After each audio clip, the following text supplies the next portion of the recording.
Hello students, welcome to Shiny Max. 10ஆம் வகுப்பு எடுத்துக்காட்டு 3.3 பார்க்கலாம். பின்வரும் 3 மாறிகளில் அமைந்த நேரிய சமன்பாட்டு தொகுப்பினை தீர்க்க.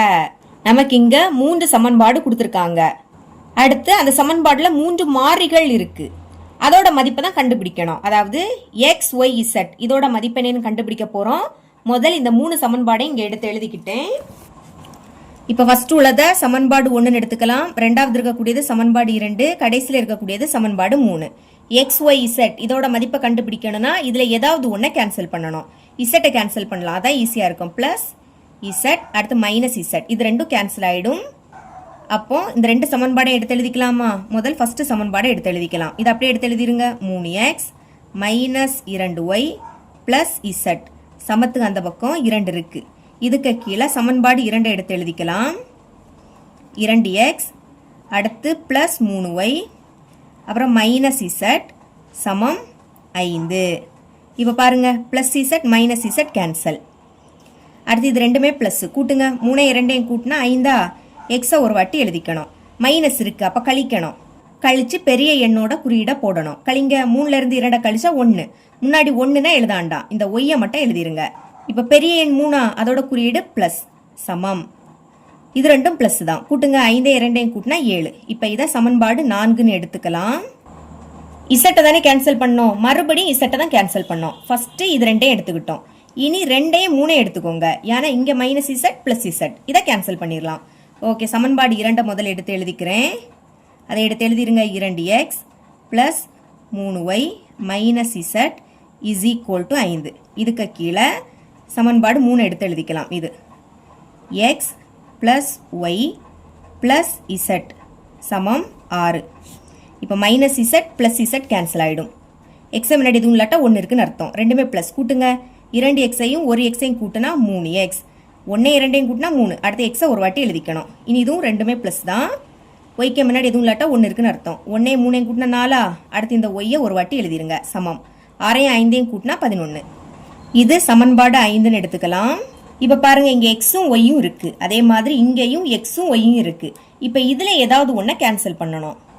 ஒய்யை கேன்சல் பண்ணலாம். அதாவது ஒய்க்கு முன்னாடி 4 இருக்கா, இங்க ஒய் மட்டும் இருக்கு. அப்போ இதை 4ஆல பெருக்கிட்டா 4 ஒய்யா மாறும். அடுத்த குறியீடை மாத்தி இதை கேன்சல் பண்ணிடலாம். இப்போ சமன்பாடு 4 நான் 4ஆல பெருக்க போறேன். எழுதிக்கலாம். சமன்பாடு 4 பெருக்கல் 4 பெருக்கிருங்க. 4 5 பெருக்குனா 20. அடுத்து இந்த எக்ஸை ஒரு வாட்டி எழுதிக்கணும். பிளஸ் இனி ஒய்யையும் 4 பெருக்குனா 4y சமம். அடுத்து 4 7 பெருக்கணும். 4 7 28. இப்போ பாருங்க, ரெண்டுமே ஒரே குறியீடுல இருக்கு. வேற வேற குறியீடா இருந்தா தான் கேன்சல் பண்ண முடியும். அப்ப குறியீடை மாத்துங்க. முன்னாடி குறியீடு இல்லாட்டா பிளஸ் இருக்குன்னு அர்த்தம். பிளஸ் என்ன ஆயிடும்? மைனஸ் ஆயிடும். பிளஸ் மைனஸ் ஆயிடும். இதுவும் பிளஸ், அது மைனஸ் ஆயிடும். இது எது மைனஸ் இருந்துன்னா அது பிளஸ்ஸா மாறும். இப்போ plus 4y minus 4y cancel. Minus இருக்கு, கழிங்க. 20ல இருந்து 3 கழிச்சா 17. பெரிய எண் 20 அதோட குறியீடு மைனஸ். அடுத்து இந்த எக்ஸை ஒரு வாட்டி எடுத்து எழுதிக்கணும். சமம். இங்கே மைனஸ். கழிங்க. 28ல இருந்து 11 கழிச்சா 17. பெரிய எண் 28 அதோட குறியீடு மைனஸ். இப்போ இந்த மைனஸும் கேன்சல் ஆயிடுமா? எக்ஸ் தான் வேணும், அதை மட்டும் வச்சுக்கோங்க. அங்க 17 இருக்கு, இங்க 17 பெருக்கல்ல இருக்கு. இங்க வந்து வகுத்தல மாறும். அப்போ பைக்கு கீழே இந்த 17 எடுத்து எழுதிக்கணும். இனி 17ஆம் வாய்ப்படி கேன்சல் ஆகும். ஓர் 17 17 ஓர் 17 17. இப்போ மேல பாக்கி 1 இருக்கா, கீழே 1ன்னு எழுதிக்காண்டாம். இதுதான் எக்ஸோட மதிப்பு. இப்போ இந்த எக்ஸோட மதிப்பை சமன்பாடு 4ல பிரதியிட்டா ஒய்யோட மதிப்பு கிடைக்கும்.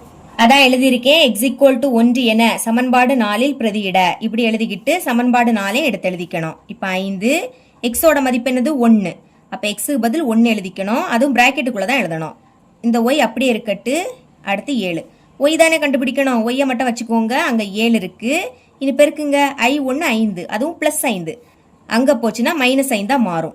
கழிங்க. 7ல இருந்து 5 கழிச்சா 2. அப்போ ஒய்யோட மதிப்பு என்ன கிடைக்குது? 2. இப்ப நம்மளுக்கு எக்ஸ் ஒய் ரெண்டு மதிப்புமே தெரியும். அத சமன்பாடு 3ல பிரதியிட்டா இசட்டோட மதிப்பு கிடைக்கும். இப்ப அதை எடுத்து எழுதியாச்சு. X equal to 1 Y equal to 2 என சமன்பாடு 3ல் பிரதியிட. அப்படி எழுதிக்கிட்டு சமன்பாடு 3 எடுத்து எழுதியாச்சு. எக்ஸோட மதிப்பு என்னது? 1 பிளஸ் ஒய்யோட மதிப்பு 2 பிளஸ் இசட் தான் கண்டுபிடிக்கணும். அது அப்படியே இருக்கட்டு. சமத்துக்கு அந்த பக்கம் 6 இருக்கு. இனி இசட் தானே வேணும், அதை மட்டும் இங்க வச்சுக்கோங்க. அங்க 6 இருக்கு. இது ரெண்டுமே பிளஸ் கூட்டுங்க. 1 2 கூட்டினா 3 பிளஸ் 3. அங்கே போச்சுன்னா என்ன ஆகிடும்? -3 ஆகிடும். கழிங்க 6ல் இருந்து 3 கழிச்சா 3ன்னு கிடைக்குமா? இதுதான் இசட்டோட மதிப்பு. 3 மதிப்பையும் கண்டுபிடிச்சாச்சு. அப்போ தீர்வுகள் இப்படி எழுதிக்கிட்டு 3 மதிப்பையும் எடுத்து எழுதிருங்க. எக்ஸோட மதிப்பு 1, ஒய்யோட மதிப்பு 2, இசட்டோட மதிப்பு 3. இவ்வளோ தான் இந்த சம்.